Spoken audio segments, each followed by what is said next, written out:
एक और बड़ी खबर आ रही है छत्तीसगढ़ की राजधानी रायपुर से। चुनाव सामग्री का वितरण शुरू हो गया। राजधानी के बीटीआई ग्राउंड और सेज बाहर में हो रहा है वितरण। सामग्री प्राप्त करने के बाद रवाना होंगे मतदान तक। बड़ी खबर इस वक्त की आपको बता दें, छत्तीसगढ़ की राजधानी रायपुर से आ रही है। चुनाव सामग्री वितरण शुरू हो गया है। राजधानी यानी कि रायपुर के बीटीआई ग्राउंड और सेज बाहर में हो रहा है सामग्री वितरण और सामग्री प्राप्त करने के बाद रवाना होंगे मतदान तक।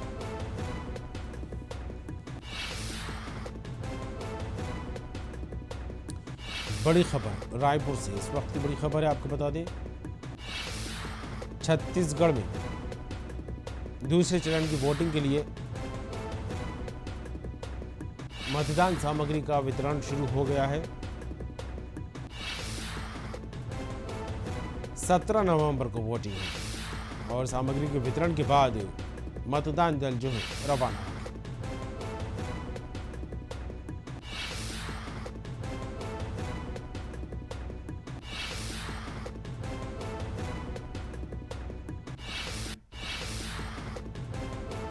और मनमोहन नेता मोहम्मद साहब जुड़ गए हैं रायपुर संवाददाता मनमोहन। 17 नवंबर को दूसरे चरण की वोटिंग छत्तीसगढ़ में 70 सीटों पर मतदान होना और उसके लिए मतदान सामग्री वितरण जो है वो शुरू हो गया है। मतदान दलों की रवानगी का सिलसिला भी देखने को मिल रहा है। फिलहाल क्या अपडेट है? बिल्कुल, देखिए कमर जी, छत्तीसगढ़ में द्वितीय चरण का जो मतदान है वह कल होगा, मतलब 17 नवंबर को। और इसको लेकर चुनाव आयोग ने अपनी विभिन्न तैयारियां कर रही है और कर रखी है। प्रदेश के 70 विधानसभा सीटों पर कल मतदान होने हैं। प्रदेश में शांतिपूर्ण ढंग से मतदान कराने के लिए चुनाव आयोग ने कमर कस ली है और निश्चित तौर पर जो परिणाम है वो 3 दिसंबर को आएगी। 70 विधानसभा सीटों में कुल 958 उम्मीदवार अपने किस्मत आजमा रहे हैं और इसमें 1,63,14,480 मतदाता अपने मताधिकार का प्रयोग करने वाले हैं। इसमें 81,41,624 पुरुष मतदाता होंगे, तो वहीं 81,72,171 महिला मतदाता और 684 जो तृतीय लिंग के हैं वो मतदान का प्रयोग करेंगे। द्वितीय चरण के लिए पूरे प्रदेश भर में 18,833 मतदान केंद्र बनाए गए हैं। इनमें से 700 संगवारी मतदान केंद्र है जहां सिर्फ महिला मतदान कर्मी ही पदस्थ रहेंगे। देखिए कमर जी, प्रदेश में कल द्वितीय चरण का मतदान होगा और द्वितीय चरण के मतदान के लिए जो तैयारियां हैं वो की गई है और आज से मतदान जो सामग्री का वितरण है वो जिला मुख्यालयों से की जाएगी और मतदान दलों को रवाना किया जाएगा। प्रदेश के गरियाबंद जिले के जो मतदान केंद्र हैं, चाहे हम आमामोरा की बात करें, ओड़ की बात करें और जो नक्सल प्रभावित क्षेत्र के मतदान केंद्रों पर जो अति संवेदनशील मतदान केंद्र है वहां पर सुबह 8 बजे से 3 बजे तक मतदान होने हैं और ये काफी चुनौतियां हैं। देखिए चुनौतियों को तो हमने देखा है बस्तर क्षेत्र जैसे नक्सल प्रभावित क्षेत्र में।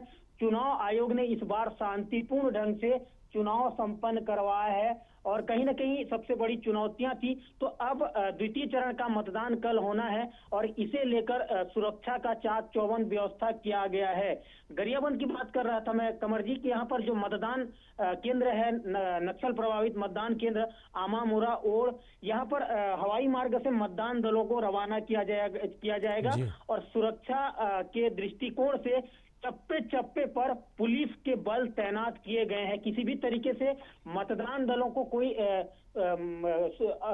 नुकसान न हो और मतदान दल जैसे वहां रवाना होंगे, चुनाव संपन्न कराकर सकुशल उन्हें जिला मुख्यालय तक लाना है। तो इसे लेकर जो सुरक्षा बल है वो चप्पे चप्पे पर तैनात है और साथ ही साथ ज्यादा से ज्यादा मतदान प्रतिशत बढ़े, इसे लेकर चुनाव आयोग ने पहले ही व्यापक रूप से तैयारियां कर रखी है और जो प्रचार प्रसार है वो अच्छे ढंग से किया गया है। और हमने देखा है कि इस बार जो चुनाव आयोग है, पहले जो मतदाता है फर्स्ट वोटर्स, उनमें जागरूकता लाने के लिए सबसे बड़ी मुहिम चलवाई थी। गांव-गांव में प्रचार प्रसार किया गया था। तो कहीं ना कहीं प्रथम चरण के मतदान में हमने देखा है वोटिंग परसेंटेज बढ़ी थी। तो इस बार भी द्वितीय चरण के मतदान के लिए चुनाव आयोग एवं जिला प्रशासन ने व्यापक तौर पर तैयारियां की रखी है। जी चलिए, बहुत बहुत धन्यवाद तमाम बात के लिए मनमोहन। तो व्यापक तैयारियां, मतदान दल रवाना और मतदान दलों को चुनाव सामग्री वितरण, ये तस्वीरें इन दिनों रायपुर में देखने को मिल रही हैं और पूरी तैयारियां यहां पर हो गई हैं। छत्तीसगढ़ की राजधानी रायपुर के बीटीआई ग्राउंड और सेज बाहर में वितरण की जा रही है मतदान सामग्री।